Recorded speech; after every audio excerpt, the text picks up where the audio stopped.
ابن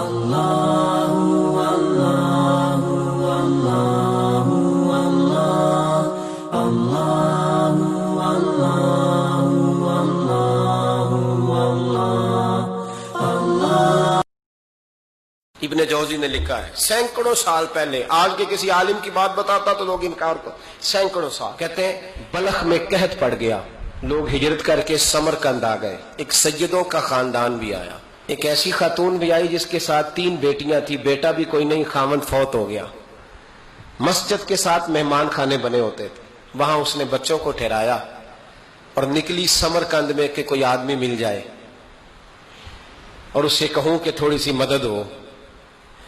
وہ چلتے چلتی ایک سیٹھ کے پاس، رئیس کے پاس پہنچی۔ جن لوگوں کے پاس دولت آتی ہے نا، وہ کئی دفعہ سخت جملے کہنے لگتے ہیں جو اللہ کو پسند نہیں آتے۔ وہ سیٹھ کے پاس گئی تو جا کے کہنے لگی میں غریب ہوں، پریشان ہوں، بلخ میں قحط ہے، سارا زمانہ جانتا ہے، تو میں اس لیے سمرقند آئی ہوں، بیٹیوں کا ساتھ ہے، نہ رہنے کو جگہ ہے، نہ کھانے کو روٹی ہے، نہ پہننے کو کپڑا ہے، مہربانی کر تھوڑی مدد کر۔ کہنے لگا ہو کون؟ تو اس سید زادی نا کان آگے کر کے، ہاں کسی پہ بھی حالات سخت آ سکتے ہیں، اللہ سے ڈرنا چاہیے، کان آگے کر کے نا کہنے لگی میں سید زادی اور یہاں میرا اپنا کوئی نہیں، مہربانی کر۔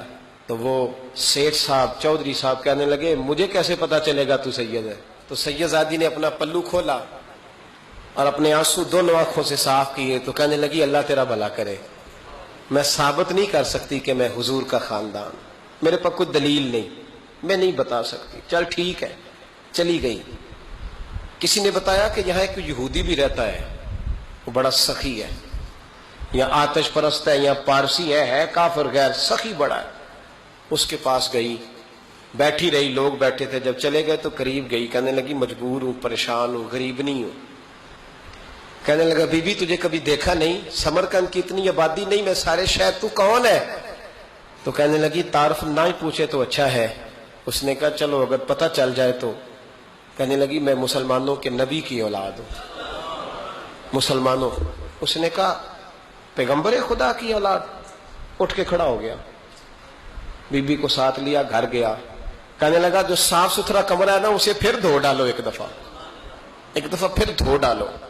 کمرہ دھلایا، صاف کرایا، پھر کہنے لگا بی بی میرے برتن زیادہ صاف ستھرے نہیں، میں نئے نہ خرید کے لا دوں۔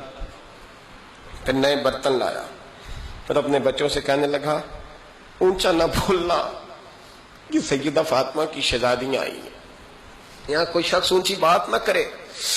پھر کہنے لگا بی بی جو میرا بالکل طیب اور حلال رزق ہے نا، یہ اس میں سے لنگر ہے، لیکن چونکہ میں غیر مسلم ہوں، مجھے سلیقے نہیں آتے، جیسا تیسا بھی ہو نا اسے قبول کر لینا۔ خاتون کو کہنے لگا یہ گھر ہے، جب تک جی چاہے یہاں رہنا، اور دیکھنا ہو سکے تو رات اپنے نبی سے سفارش کرنا، میرا بھی کوئی مسئلہ، میری بھی کوئی قبولیت کہیں ہو جائے۔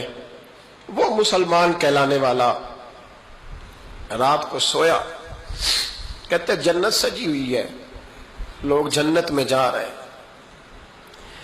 لائنیں لگی ہوئی ہیں، نبی پاک لوگوں کو جنت میں بھیج رہے ہیں، میں بھی دوڑ کے لائن میں لگ گیا، فرشتے نے میرا بازو پکڑا، کا پیچھے ہٹ، تو میں دوڑ کے حضور کی بارگاہ میں گیا، میں حضور سارے جنت میں جا رہے ہیں، یہ مجھے نہیں جانے دیتا۔ تو نبی پاک نے فرمایا تو کون ہے؟ کہ یا رسول اللہ میں مسلمان ہوں۔ کہتے حضور مجھ سے فرمانے لگے کوئی دلیل ہے تیرے پاس؟ دلیل ہے کوئی تیرے پاس؟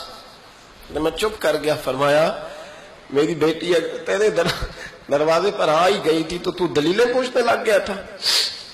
ہم جا دوڑ جا۔ سویرے آنکھ کھلی تو گلیوں میں ڈھونڈتا پھرتا ہے، تلاش کرتا پھرتا ہے، کونے کونے میں جاتا ہے وہ سادات کا گھرانہ کہاں گیا، ڈھونڈتے ڈھونڈتے اس غیر مسلم کے دروازے پہ جا کے پہچان لیا تو کہنے لگا خدا کا واسطہ جو تو نے نوکری کی ہے نا ان کی مجھ سے 11 گنا لے لے، یہ سادات کا گھر مجھے دے دے۔ تو کہنے لگا کل تو آتا تو شاید بات اور ہوتی، آج بات اور ہے۔ اس نے کہا مہربانی کر، کہا نہیں کل تو آتا تو معاملہ اور تھا، آج معاملہ آج اور ہے، رنگ بدل گیا ہے، حالات تبدیل ہو گئے ہیں، اب تو دیکھ داکھ کے آیا، جا کہنے لگا نہیں مہربانی کر دے دے.